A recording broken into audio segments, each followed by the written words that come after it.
Corona और हंता virus के बाद अब एक और पुराना और बेहद खतरनाक वायरस लौट आया है। इसका असर इतना ज्यादा है कि WHO ने इसे ग्लोबल हेल्थ इमरजेंसी भी घोषित कर दिया है।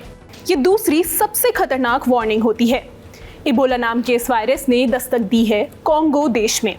सेंट्रल अफ्रीका में मौजूद इस देश का पूरा नाम डेमोक्रेटिक रिपब्लिक ऑफ कॉन्गो यानी DRC है। कॉन्गो के अलावा वायरस युगांडा में भी फैल गया है।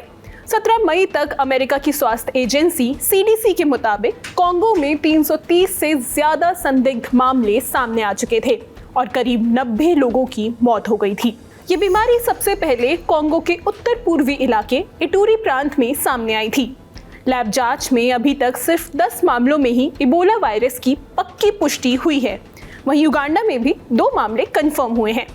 WHO ने 16 मई को इसे दुनिया के लिए चिंता वाली स्वास्थ्य इमरजेंसी बताया। CDC ने यह भी कहा कि कुछ अमेरिकी नागरिक जो सीधे तौर पर इस बीमारी से प्रभावित हुए हैं, उन्हें वहां से सुरक्षित निकालने की कोशिश की जा रही है। WHO का ये अलर्ट उसके सबसे बड़े अलर्ट से एक स्तर नीचे है। कोविड-19 के बाद WHO ने पैंडेमिक इमरजेंसी यानी महामारी को सबसे बड़ा अलर्ट लेवल बनाया था, लेकिन फिलहाल इबोला का ये फैलाव उस स्तर तक नहीं पहुंचा है। WHO के प्रमुख टेड्रोस घेब्रेयेसस ने कहा कि आसपास के देशों में भी बीमारी फैलने का खतरा ज्यादा है, क्योंकि लोगों का आना जाना, व्यापार और यात्रा लगातार जारी है। बीमारी को लेकर अभी भी काफी अनिश्चितता बनी हुई है। इस बार जो वायरस फैला है उसे बुंडी बुग्यो कहा जाता है। ये इबोला का एक दुर्लभ प्रकार है।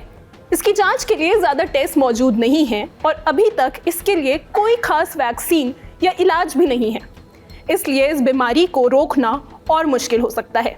इबोला एक बेहद खतरनाक बीमारी है जो ऑर्थो इबोला वायरस नाम के वायरस ग्रुप से होती है। इसे पहली बार 1976 में दक्षिण सूडान और DR कॉन्गो में पाया गया था। उस समय कॉन्गो को जायर कहा जाता था।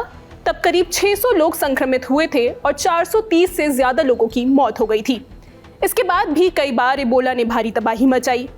ये वायरस इबोला नदी के पास वाले इलाके में मिला था, इसलिए इसका नाम इबोला पड़ा। इसका सबसे आम प्रकार जायर इबोला वायरस माना जाता है। अमेरिकी एजेंसी CDC के मुताबिक इबोला के ज्यादातर मामले अफ्रीका के सहारा रेगिस्तान के नीचे वाले हिस्सों में देखे गए हैं। इबोला वायरस की 6 पहचानी गई किस्मों में से 4 इंसानों में बीमारी फैलाती है और जानलेवा हो सकती है। इनमें ऑर्थो इबोला वायरस बंडी ब्यूएंस भी शामिल है, जो बंडी बुग्यो वायरस बीमारी फैलाता है।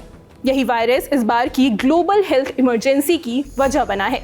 बुंडी बुग्यो वायरस पहली बार 2007 में युगांडा के बुंडी बुग्यो जिले में मिला था, जो कॉन्गो की सीमा से लगा हुआ है। उस समय वहां एक रहस्यमय बीमारी फैलने लगी थी। जांच के लिए उसके सैंपल अमेरिका के CDC भेजे गए, जहां वैज्ञानिकों ने इबोला वायरस की इस नई किस्म की पहचान की। इसके बाद 2012 में कॉन्गो में भी ऐसे ही फैलाव देखा गया। 21वीं सदी में भी इबोला के कई बड़े और खतरनाक फैलाव सामने आए हैं। 2025 में कॉन्गो ने 1976 के बाद 16वीं बार इबोला वायरस फैला था। उस समय 53 मामले सामने आए और इनमें 45 लोगों की मौत हो गई थी। इस खबर में फिलहाल इतना ही। मेरा नाम है निकिता, कैमरे के पीछे है उदित। देखते रहिए द लल्लन टॉप। वीडियो अच्छा लगा हो तो लाइक कमेंट भी कीजिए और अब तक सब्सक्राइब नहीं किया है तो द लल्लन टॉप चैनल को सब्सक्राइब करें।